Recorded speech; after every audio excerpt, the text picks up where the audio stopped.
Hello and welcome. Today we have the all-new updated facelifted Mercedes A200 Limousine. What's new about the A200 Limousine? Well, for starters, you get two sort of like powerful haunches here on the bonnet to give it a bit more aggressive sort of stance. But if you look at the rest of the car, it's a bit more sobered down, a bit more luxury focused compared to the angular design of the previous Mercedes A200. This one is a bit more sober. So you get a new headlamp design. It's LED. You get a brand new grille design over here, along with Mercedes' three-pointed star. And the rest of it is business as usual. You get a brand new bumper design, which, like I said, is a bit more somber, less in your face than before. Now, if you come along the side over here, you get a brand new 17-inch wheel design. This is supposed to be like Mercedes' aero design that you may have seen on the C-Class. Yeah, I'm not a huge fan of it. I kind of like the previous 5-spoke design, but whatever floats your boat, I guess. Along the side of it, now you see the car is business as usual. Not much has changed in this shade of black. It does look business as usual. Come along the rear over here and you can see a new tail lamp design. Apologies for the background, we had to pick this location because it's raining cats and dogs everywhere, and this is the only place where we could shoot with some shelter under the metro bridge. Thank you, government, for building it finally. But yes, otherwise it's business as usual, and you no longer get the diesel option, you just get the petrol variant now. Mercedes is slowly ditching out its diesel engines and going for more petrol oriented cars. So now under the hood we have the same 1.4 litre or 1.3 litre engine actually that makes about 161 bhp of power and 270 Nm of torque, compared to the 2 Series petrol, which makes about 180 190 bhp of power and 280 Nm of torque. Sure, this is 10 Nm down on torque, which is quite commendable that it's that up close, but in power it's significantly down. But what it promises you instead is a good amount of range. Mercedes claims that you can have a range of about 700 kilometers per, but in my real world usage, I haven't seen a range go over 400, or even if you drive it sedately, I would say it could go as far as 450 perhaps, maybe even 500, but I think that's quite a stretch. I think 400 is more realistic. I've been averaging about 12 to 13 kilometers per litre in the city. On the highway, I'm yet to really test it, but I'm guessing it could probably go up to like 15 kilometers per litre. But again, that's me optimistically thinking. So as you can tell, this engine bay looks rather empty. If you can tell, there's plenty of space in here. And it's because this engine bay is made to accommodate a much bigger engine, a 4-cylinder nonetheless, in the A45, which produces about 421 bhp. So a lot more fiery than this. This is a bit more around the mill, go around the city, do the job, business as usual kind of thing. I'm saying business as usual a lot, but because this vehicle is targeted at the business audience, and not the one that likes to be chauffeur driven, but the one that's driving themselves. And I'll tell you why once we step inside. So let's get inside the car and check out what the interior is like. Also, look how smooth. Let's go inside.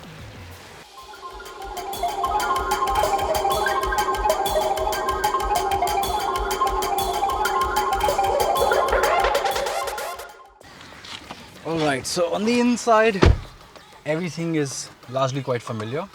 It's the same as before. But if for keen viewers, you can notice that the center console has been redesigned over here. And what do you get? You get a bit more storage space, and you get storage space for your keys and cards. But I don't think this is all that innovative, to be honest. The space could have been better used, quite frankly speaking. And personally, for someone who's driving now, as much as I enjoy this console that you get over here, I think every now and then it was nice to sort of like hold the console here and get haptic feedback as you were browsing through the screen, and that was to me better than having to use this. However, I do see why Mercedes has done that and gotten rid of the space, but I do think the space could have been used slightly better. It's not that jazzy as it once used to be, but nevertheless, that's up to you guys. Tell me what you think about it in the comment section below. This is the first big change over here. The second big change is an all-new steering wheel design with buttons integrated into the steering, so you can control the screen much better. Like, for example, I can control what's happening on the display right here. I can control what's happening on this display with this one over here. So it's nice, it's intuitive, it's nice for the driver. Like I said, this car is a lot more driver focused than chauffeur focused. And the rest of the interior is the same as before. Nothing's really changed. You get the latest MBUX of Mercedes. You also get a few little features over here. Like, for example, you get adaptive high beam. You get park assist now. You also get new knee airbags. So this car has 7 airbags in total, including the knee airbags. So yeah, they're essentially airbags for your knees in case of a collision. They don't let your knees hit the dash over here and protect you in case of a crash. Now, the rest of it again is same. The seats are comfy as before. I really like this under thigh support that you get for the driver and passenger. It really makes the long journeys a bit more comfortable.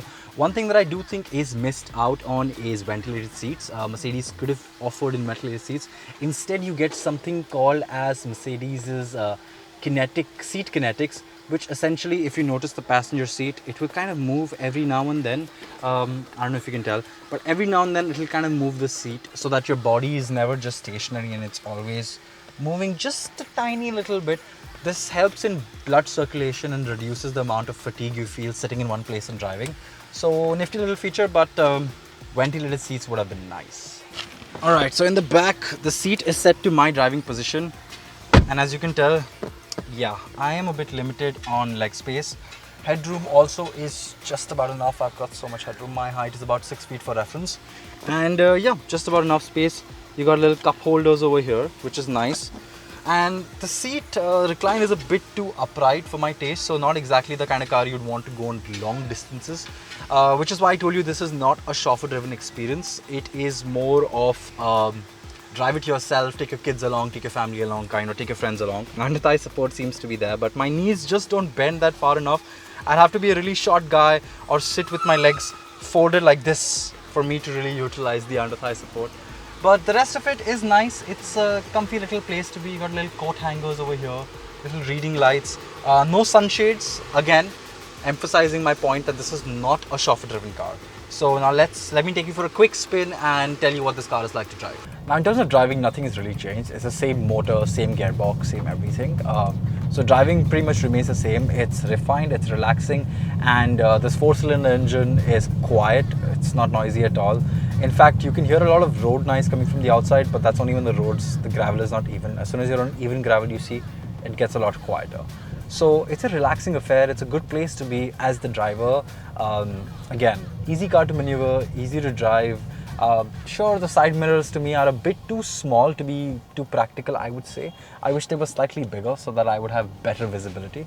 But yeah, that's a minor gripe. Apart from that, so Mercedes now has a new adaptive high beam system, which is basically you turning on the high beam and the car will use its sensors to detect oncoming traffic. And if there's no oncoming traffic, it'll safely put on the high beam so it doesn't dazzle or blind anyone else on the street, which is quite nice. One thing that I really liked about this car is the music system. It's not the best, but I think it's on the better end of the segment because it sounds a bit too nice. Lower the treble slightly and the speakers are not as sharp anymore and they are clear enough, the bass is punchy enough, and to me I've been enjoying listening to music, especially classic rock on the speakers. Sound pretty good. The interior ambient lighting too again brings the cabin to life. Now this motor produces about 161 bhp of power and 270 Nm of torque. And Mercedes claims that this engine is more built for refinement and efficiency than it is for outright performance. In terms of performance, you can get a 0 to 100 in about 8.3 seconds, which is impressive. It's like what you used to get in a Skoda Octavia or something, or even a Skoda Laura for that matter. But yeah, not out of this world performance, but something that's just calm, understated. Now, who exactly is this car built for? Well, it's for the young entrepreneur, self-driven person, quite literally self-driven. And it's the kind of car where you get the status, you get the swag, and you get to be part of the Mercedes family at a rather affordable rate.